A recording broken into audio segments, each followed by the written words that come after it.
الحمد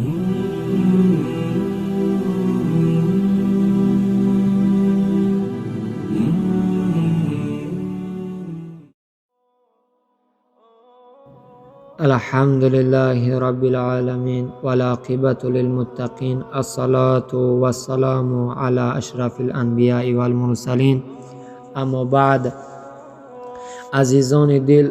در روزهای نزدیک همگان می‌دانیم که ماه بزرگ، ماه شریف رمضان و بالای همه مسلمان ها شعله‌ور میکند. انشاءالله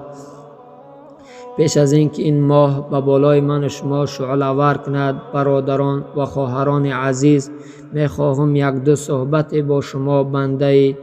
عاجز داشته باشم. هر یک من شما به جایی که میخواهیم سفر کنیم، اول توشه تیار میکنیم و همیشه نظر میکنیم که حجتهای من شما در بر ما باشد تا که در اون سفر مشقت نکشیم.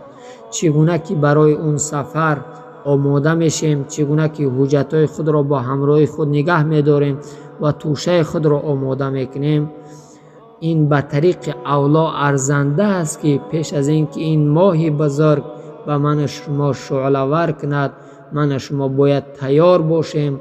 توبه و ندامت و تضرع خود را در این ماه زیادتر کنیم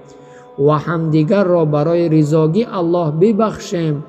و کوشش کنیم که در این ماه پرفیض پربرکت خیر و احسان نسبت همدیگر داشته باشیم، چگونه که پیامبر داشت، و کوشش کنیم که در این ماه شریف رمضان تلاوت قرآن را، حفظ قرآن را در این ماه بزرگ زیاد داشته باشیم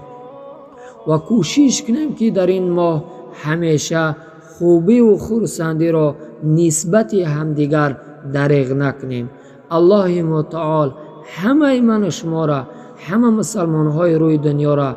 بر آمد این ماه بزرگ، این ماه برکت، این ماه قرآن، این ماه فضیلت، الله متعال توفیق عمل کردن نصیب روزی بگرداند